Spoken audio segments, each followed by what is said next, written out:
Good evening mga kabisote. Halika, samahan niyo akong mulit maglalamas na naman tayo ng mga sangkap para sa ating simpleng hapunan. Let's go! First step, iprito natin yung ating hotdog. Saka natin lalagyan ng mga binating itlog. Yan, kabisote, napakasarap.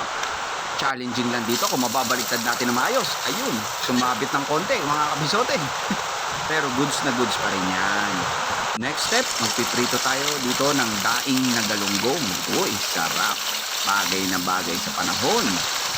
Siyempre, hindi pwedeng mawala yung partner na sinangag. Ayan, magigisa tayo ng bawang at yung natira nating sauce kanina doon sa Korean fried chicken natin ng tanghali. At siyempre, mawawala ba yung bahaw na naka-plastic? Ayan, kabisote. Favorite natin yan. Lagyan natin ng toyo at nor seasoning. Yan, tas megos-megos lang mga kabisote.